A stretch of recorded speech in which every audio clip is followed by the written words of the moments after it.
जय हिंद दोस्तों। आप सभी का स्वागत है अपने YouTube channel best study point में। दोस्तों आज मैं आप लोगों के लिए एवरेज का कुछ इंपॉर्टेंट प्रश्न लेकर के आया हूँ और अगर आप किसी भी एग्जाम की तैयारी कर रहे हो तो ये आपके लिए इंपॉर्टेंट होगा। तो चलिए देर न करते हुए हम शुरू करते हैं दोस्तों। तो देखिए आप पहला प्रश्न देखिए। पहला प्रश्न आपका यदि 39, 48, 51, 63, 75, 83 एक्स तथा 69 का औसत 60 हो तो एक्स का मान क्या होगा। अब सिंपल सा प्रश्न दोस्तों, आप लोग पूरा वीडियो वॉच कीजिए कि सारे के सारे टाइप में मैं आप लोगों को करवा दूंगा। तो औसत का एक फॉर्मूला होता है दोस्तों, ठीक है। औसत औसत बराबर कुल संख्या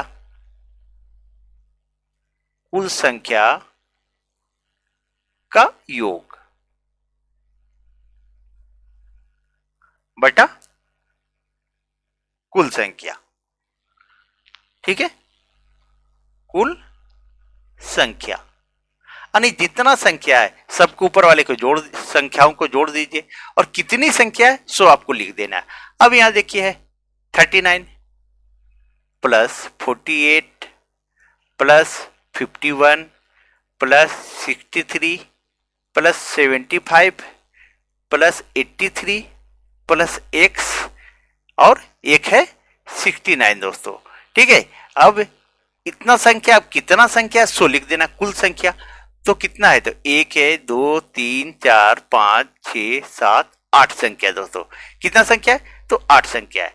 अब क्या करना है कि सबको जोड़ दीजिए। तो सबको जोड़ दीजिएगा तो 428 आएगा दोस्तों। कितना आएगा, 428 प्लस एक्स बटा आप लोग जोड़ लीजिएगा और ये 8 संख्या। और औसत बोल रहा है कि 60 है, यहाँ जगह नहीं बचा था, यहाँ मैं लिख रहा हूँ, ठीक है। ये इसका औसत 60 है। अब आपको क्या करना है, कुछ भी नहीं, ये तिरछा गुना हो जाता है दोस्तों। क्या होता है, तिरछा गुना। तो 60 को जो है सो 8 से गुना कर दीजिए तो 428 प्लस एक्स बराबर 8 48, 480 आ जाएगा।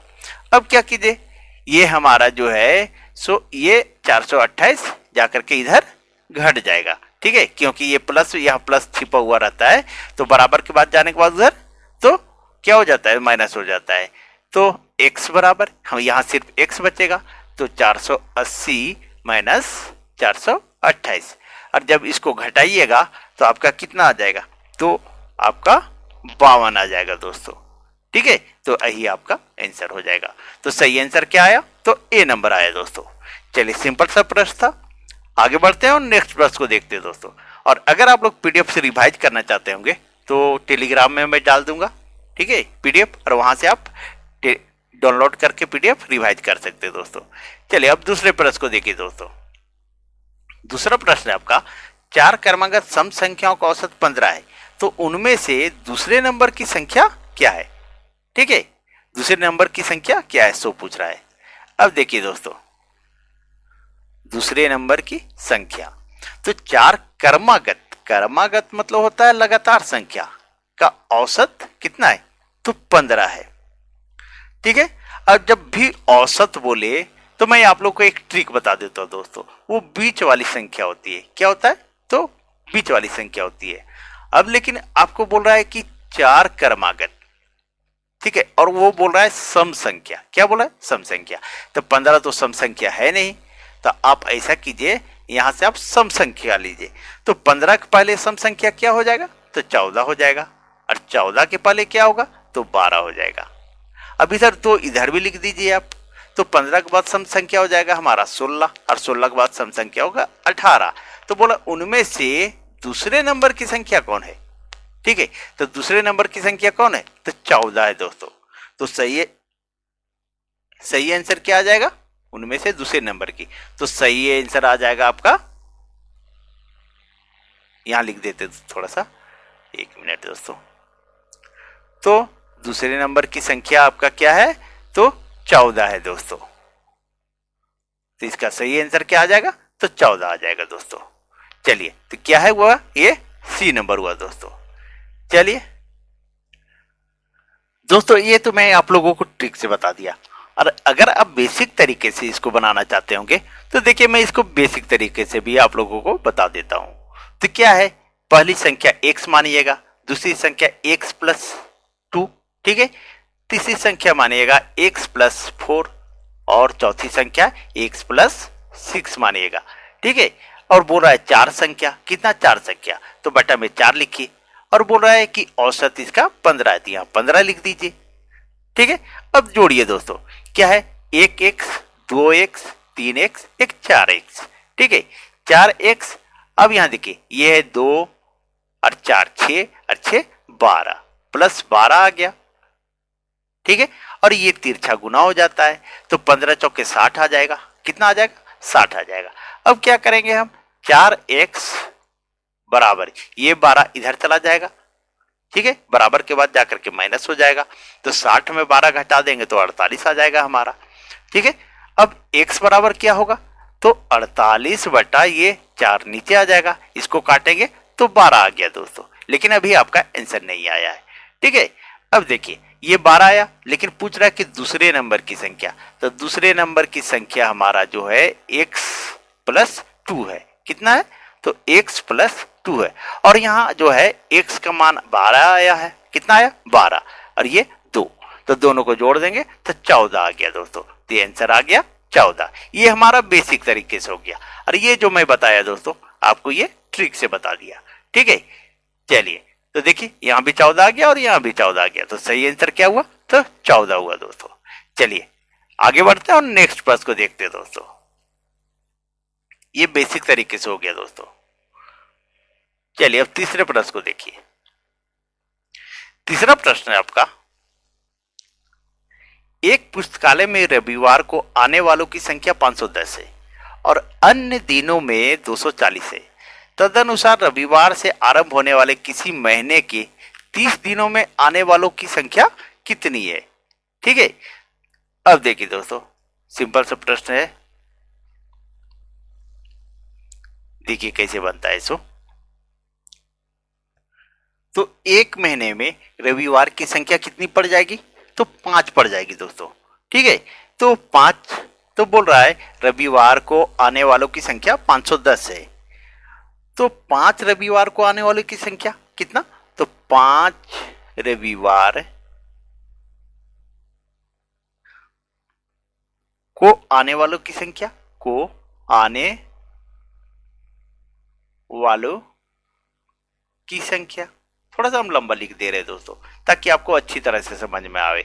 तो क्या है 510 गुने 5, इसको गुना कर देंगे तो कितना आ जाएगा, 5 पचे 25 और 10 पचे 50, तो हमारा आ जाएगा 2500, ये 50 आ जाएगा, ठीक है। अब अन्य दिन आने वाले, अब बोल रहा है कि अन्य दिनों में 240 आता है, तो एक महीने में 30 दिन होते हैं, जो मैं बोल रहा हूं उसको सुनिएगा। तो एक महीने में 30 दिन होते हैं, जब 5 रविवार पड़ गया तब बच गया है 25 दिन, ठीक है। तो 25 शेष 25 दिन आने वाले, शेष 25 दिन को आने वालों की संख्या तो कितनी हो जाएगी, तो ये है 240, तो 240 को हम गुना कर देंगे कितना से, तो 25 से, और 240 को 25 से हम गुना करेंगे तो हमारा आ जाएगा 6000 आ जाएगा दोस्तों, कितना आएगा, तो 6000 आ जाएगा। अब बोल रहा है ध्यान दीजिएगा, तो आरंभ होने वाले किसी महीने 30 दिनों में आने वालों की संख्या कितनी है, तो अब पूछ रहा कुल 30 दिन, तो 5 दिन में आता है, एक मिनट थोड़ा सा कलर चेंज करता हूं दोस्तों ताकि आपको अच्छी तरह से समझ में आ जाए, ठीक है। तो 5 दिन में, ये 5 दिन में आता है 2550, ठीक है, और इस 25 दिन में आता है 6000, तो 30 दिन हो गया। अब पूछ रहा कि 30 दिन में आने वालों की संख्या, तो हमारा औसत संख्या क्या हो जाएगा, औसत बराबर होता है संख्याओं का कुल योग बटा कुल संख्या, तो इसको जोड़ दीजिए 2550 प्लस 6000, ठीक है, और कुल दिन कितना है, तो 30, अब इसको जोड़ दीजिए तो 6000 2 8550 आ जाएगा, 8550 आ गया, बटा में 30 आ गया, ठीक है। अब इसको काट दीजिए, ये 0 ये 0 और 3 से कटेगा, 3 दूनी 6 और 3 8 24 और 3 5 15, तो सही आंसर क्या आ गया दोस्तों, तो 285 आ गया, ठीक है। तो 30 दिनों में आने वालों की संख्या कितनी है, तो 285 है, यही हमारा आंसर आ गया। तो सही आंसर क्या हुआ दोस्तों, तो ए नंबर हुआ, चलिए, मुझे उम्मीद है मैंने जो समझाने का कोशिश किया आप लोग को समझ में आ गया होगा।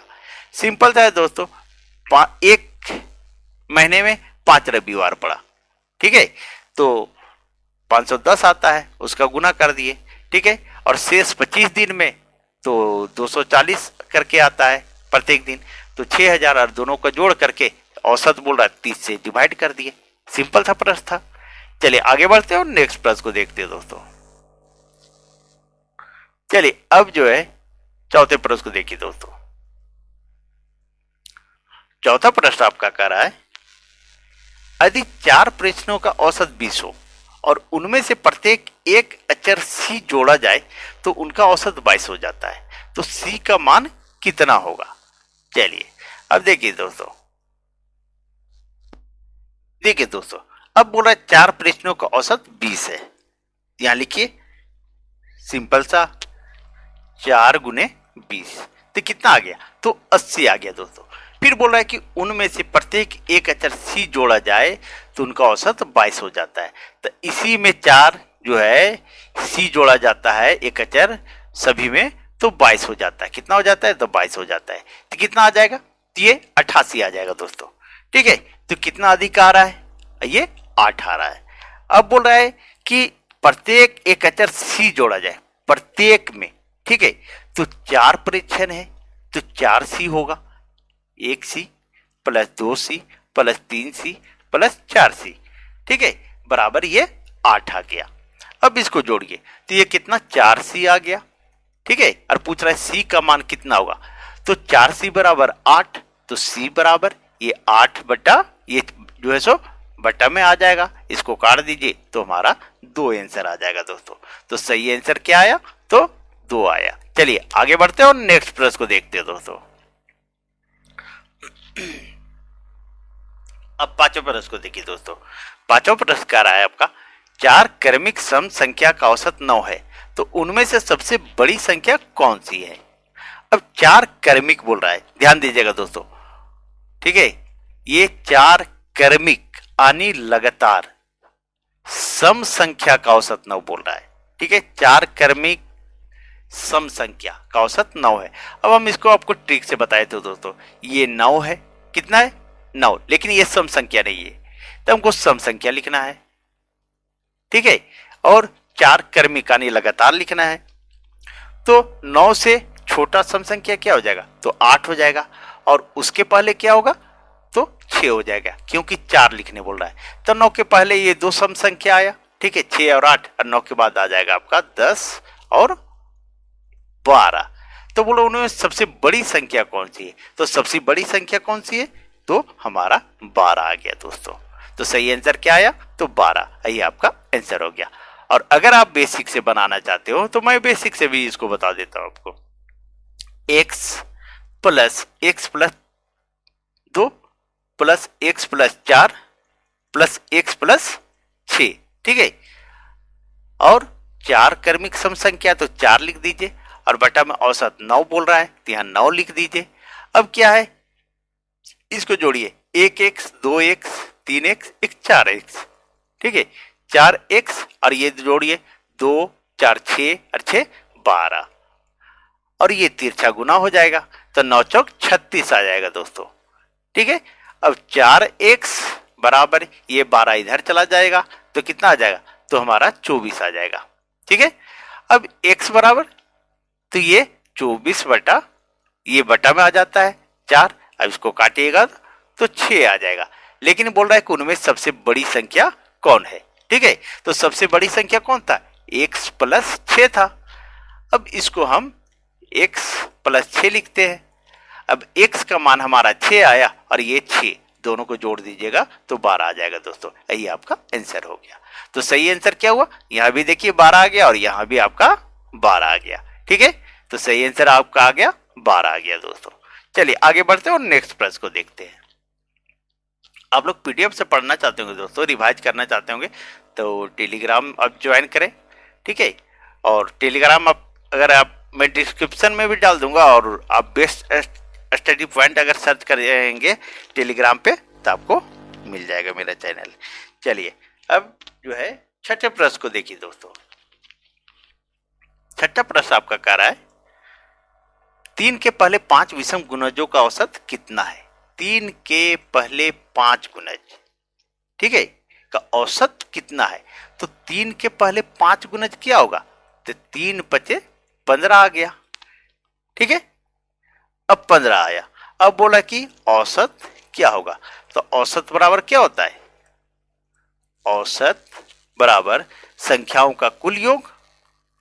एक मिनट दोस्तों, इसको शॉर्ट में और देख, चलिए ये हमारा 3 के पहले 5 विषम गुणजों का औसत, ये आपका आ गया आंसर 15 दोस्तों, ठीक है। लेकिन अगर आप लंबे तरीके से बनाना चाहते होंगे, एक मिनट इसको थोड़ा क्लियर करते हैं। अगर आप लंबे तरीके से इस तरह, अगर आपको समझ में नहीं आया कि शॉर्ट में सर बता दिए, हमको तो समझ में ही नहीं आया, डायरेक्ट गुना कर दिए, तो इसका सही 3 के पहले 5 विषम गुणजों का औसत 15 आया दोस्तों। अब देखिए कैसे आया, अगर आप इसको 3 के प्रथम के पहले 5 विषम गुणज, अगर विषम गुणज लिखते हैं तो मैं आपको बताता हूं अभी, देखिए। तो इसको क्या कीजिए दोस्तों, औसत बराबर, देखिए औसत, औसत बराबर संख्याओं का कुल योग बटा कुल संख्या, यही होता है फॉर्मूला। चलिए लिख भी देते हैं, संख्याओं का कुल योग, शॉर्ट में लिख दे रहे हैं, कुल योग बटा कुल संख्या, यही होता है फॉर्मूला दोस्तों। यहां तक आपका 15 आंसर आ चुका था, लेकिन वो शॉर्ट हुआ। अगर आपको नहीं समझ में आया होगा तो देखिए दोस्तों, इसको 3 के पहले 5 विषम, 3, ठीक है, प्लस 9, 9 के बाद विषम संख्या क्या आएगा, 3 का गुणज, तो 15 प्लस फिर आएगा 21 और फिर आएगा 27, ठीक है, बटा में आपका यहाँ 5 आ जाएगा, ठीक है। अब इसको जोड़िए, आप इसको जोड़िएगा तो कितना आ जाएगा, 9 3 12, 12 और 15, ठीक है, सभी को जोड़िएगा तो 75 आ जाएगा दोस्तों। आप लोग जोड़ लीजिएगा 75, और इसको फिर बटा में 5 दे दीजिए और इसको काट दीजिएगा तो आपका 15 आ जाएगा, 15 पचे 75, ठीक है। तो सही आंसर क्या आ गया दोस्तों, तो 15 आया। देखिए यहाँ भी 15 आ गया और यहाँ भी, लेकिन ये मैं आप लोगों को जो बताया, एक मिनट दोस्तों,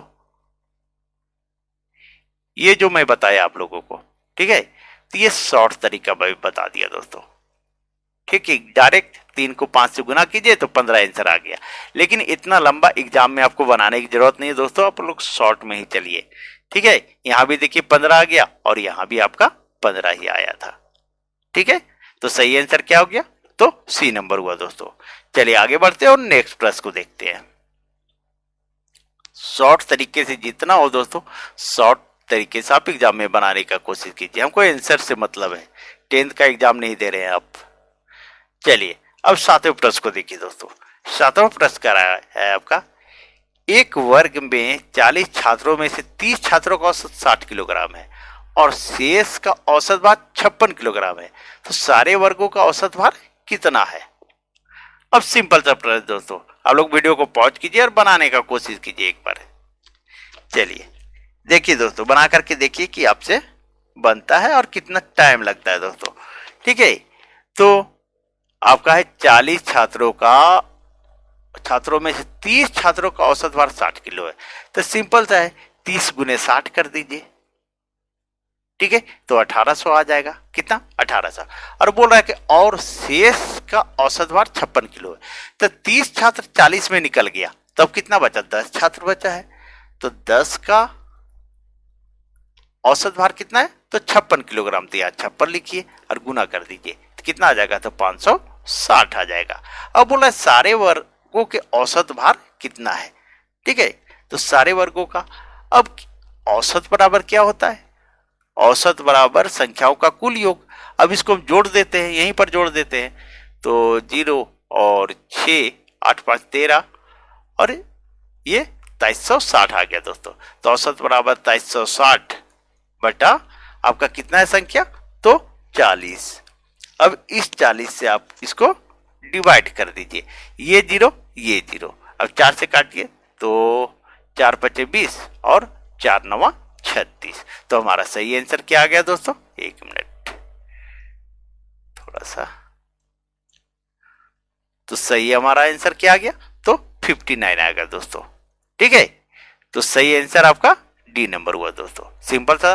तो सारे वर्गों का औसत भार कितना आया, तो 59 किलोग्राम, 59 किलोग्राम आया दोस्तों। चलिए आगे बढ़ते हैं और नेक्स्ट प्रश्न को देखते हैं। आप लोग चैनल सब्सक्राइब कर ले दोस्तों।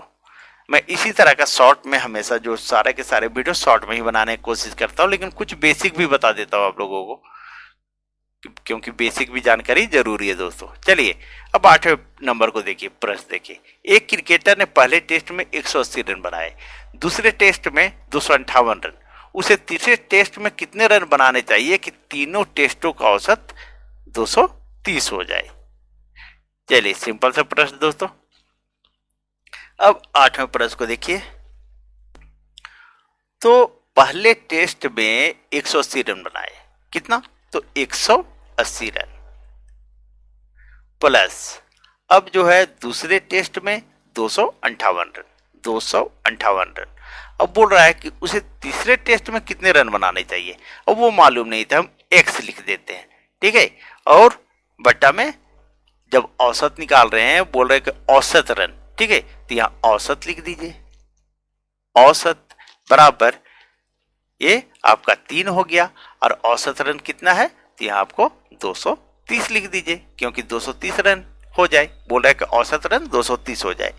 अब क्या कीजिए, ये तिरछा गुना हो जाएगा, ठीक है। 180 और 258 को जोड़ दीजिए, 180 और 258 को जोड़िएगा तो 438 हो जाएगा। 8 8 5 13, 2 1 3 1 4, ठीक है दोस्तों, प्लस एक्स, और ये जो है सो 3 से गुना कर दिए, 3 0 0, 3 3 9 और 3 दूनी 6, 690 आया। अब क्या कीजिए, इसको जाकर के आप x बराबर क्या होगा, ये जाकर के इधर माइनस हो जाएगा, तो x बराबर 690 माइनस 438 कर दीजिए। और जब इसको घटाएंगे तो 10 में 8 गया तो 2 आया, और यहाँ 8 8 में 3 गया तो 5, और 6 में 4 गया तो 2, 252 आया दोस्तों। कितना आया, 1 मिनट दोस्तों, तो 252 आया। तो सही आंसर क्या आ गया आपका, तो 252। आपको पूछ रहा था कि उसे तीसरे टेस्ट में कितने रन बनाना चाहिए, तो तीसरे टेस्ट में 252 रन बनाना चाहिए। तो सही आंसर क्या आया दोस्तों, तो 252 आया। चलिए आगे बढ़ते हैं और नेक्स्ट प्रश्न को देखते हैं।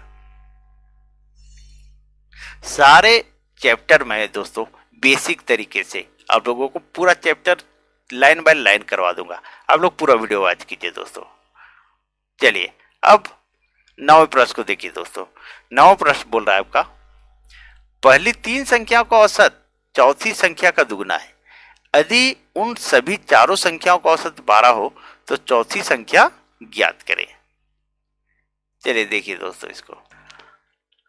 अब जो है माना चारों संख्याएं, माना चारों संख्याएं बराबर, मान लीजिए ए बी सी और डी है दोस्तों, ठीक है। अब देखिए, अब बोल रहा है पहली 3 संख्याओं का औसत चौथी संख्या का दुगना है, तो ए प्लस बी प्लस सी, ठीक है, ये 3 संख्या है, कितना है, और चौथी संख्या का दुगना है, तो इसको आप लिख दीजिए 2d, कितना, तो 2d लिखिए। अब क्या होगा, देखिए ध्यान से दीजिए, देखिएगा दोस्तों, अब ये हमारा तिरछा गुना हो जाएगा, तो a प्लस बी प्लस सी बराबर हमारा 3 दूनी 6d हो जाएगा। कितना हो जाएगा, तो 6d हो जाएगा दोस्तों। अब बोल रहा है कि उन सभी चारों संख्याओं का औसत 12 है, चारों संख्याओं का औसत 12 है, तो यहां लिखिए a plus B plus C plus D बटा में 4 संख्या, ठीक है, और इसका औसत 12 है। अब क्या कीजिए, अब यहां लिखिए a plus B plus C plus D बराबर, ये जो है जो तिरछा गुना हो जाता है, तो ये बरचौक 48 आ गया। कितना आ गया दोस्तों, तो 48 आ गया। अब यहां हमारा है, देखिए ध्यान दीजिएगा दोस्तों, 6d, कितना है, 6d प्लस ये तो 3 संख्या का था, चौथा संख्या यहाँ डी है, ठीक है। तो और एक चौथी संख्या डी बराबर कितना आया है, तो बोल रहा था सभी चारों संख्याओं का औसत 12 है, तो कितना आ रहा था उसका औसत, तो 48 आ रहा था दोस्तों, ठीक है। अब क्या कीजिए कि 6D एक 60D हो गया, कितना हो गया 60D। अब 60D हो गया तो D बराबर 48, यहाँ 48 लिखना बाकी रह गया, 48 बटा ये बटा में आ जाएगा, यानी 48/7। तो चौथी संख्या क्या है दोस्तों, तो चौथी संख्या डी था और इसका मान आया 48/7 आया। तो सही आंसर क्या है दोस्तों, तो बी नंबर आया। चलिए, थोड़ा सा लंबा प्रश्न था दोस्तों, समझने में थोड़ा सा प्रॉब्लम हो सकती है, लेकिन डबल आप देख लीजिएगा, आपको समझ में आ जाएगी। चलिए 10वें प्रश्न को देखते हैं। अब देखिए 10वें प्रश्न को दोस्तों, 10वां प्रश्न कह रहा है आपका, यदि 6 क्रमिक सम संख्याओं का औसत 25 हो तो उनमें सबसे बड़ी तथा सबसे छोटी संख्या का अंतर कितना होगा। अब दोस्तों यहाँ पर जो है, अब हम लोग क्या करते हैं, ट्रिक का यूज कर लेते हैं। तो बोल रहा है 6 क्रमिक सम संख्याओं का औसत 25 है, तो ये 25 लिख दीजिए। अरे ये बोल रहा है सम संख्या, ठीक है। अब सम संख्या हम लिख लेते हैं, ठीक है, और 6 संख्या लिखना है, तो 25 के पहले सम संख्या क्या होगा, तो 24 हो जाएगा, और 24 के पहले क्या होगा, 22 हो जाएगा, और 22 के पहले क्या होगा, तो 20 हो जाएगा। 6 लिखना है हमको, 6 क्रमिक सम संख्या। अब इधर 24 के बाद 26, 28 और 30 हो जाएगा। तो उनमें सबसे बड़ी तथा सबसे छोटी संख्या का अंतर पूछ रहा है। तो सबसे बड़ी संख्या 30 है और सबसे छोटी संख्या 20 है। अब इसका अंतर निकाल दीजिए, अंतर बराबर, तो 30 माइनस 20 बराबर 10 आ गया। यही आपका आंसर हो गया दोस्तों। तो सही आंसर क्या आया, तो 10 आया दोस्तों। चलिए, अगर आप लोग को वीडियो अच्छी लगी हो दोस्तों, तो प्लीज वीडियो को लाइक करें, चैनल सब्सक्राइब करें, बेल आइकन को दबा ले दोस्तों, ताकि जब भी मैं वीडियो बनाऊं तो सबसे पहला नोटिफिकेशन आपके पास पहुंचे। चलिए, थैंक यू।